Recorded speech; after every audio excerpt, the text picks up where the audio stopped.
a décidé aujourd'hui pour vous de tester le décalaminage, une solution qu'on a découverte il y a peu par injection d'hydrogène. Ça permet tout simplement de réaliser des économies sur le carburant, de réduire de 10 à 12% sa consommation. Ça, c'est le petit côté sympa pour notre porte-monnaie. Mais le côté positif, c'est qu'on va pouvoir réduire les émissions polluantes de nos véhicules et les diviser par 2. Mais avant de réaliser les tests, nous avons demandé à Sébastien Lepolès de nous expliquer ce qu'est un décalaminage par injection d'hydrogène. Une opération de décalaminage, c'est prendre rendez-vous dans un centre et venir nettoyer son moteur avec un produit écologique fabriqué à partir d'eau qui est l'hydrogène et l'oxygène. On va injecter uniquement de l'eau, de l'hydrogène à l'intérieur du véhicule ? Alors on ne va pas injecter de l'eau, on va créer de l'hydrogène et de l'oxygène à partir d'eau qu'on va injecter dans le moteur pendant une durée d'environ 1 heure, permettant de nettoyer toute la partie haute du moteur, c'est-à-dire la partie où vous avez des pièces qui sont sensibles comme une vanne EGR, un turbo ou un filtre à particules. Avons-nous tous des véhicules encrassés ?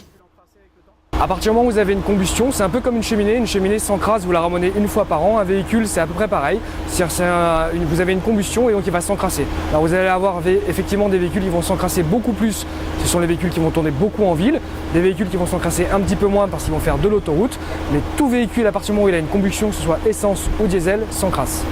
Pour ce test, nous avons pris un 4x4 diesel datant de 2007, affichant plus de 217 000 km au compteur. Afin de connaître l'efficacité du décalaminage, nous avons mesuré le taux des émissions polluantes CO2, CO et NOx avant et après le décalaminage.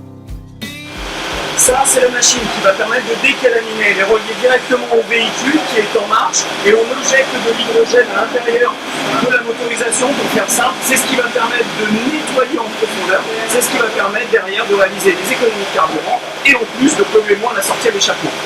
Pour ce type de véhicule, le décalaminage a duré 2 heures. Pour une voiture citadine, il faut compter environ 1 heure de traitement pour 69 €.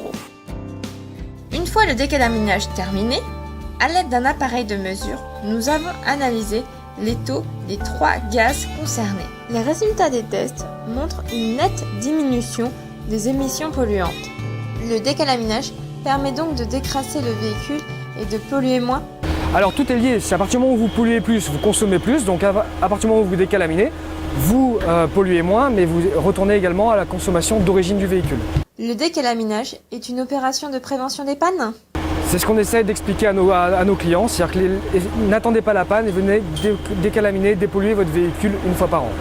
Pour en savoir plus et pour trouver le garage le plus proche de chez vous qui réalise le décalaminage par injection d'hydrogène, rendez-vous sur www.flexfuel-company.com.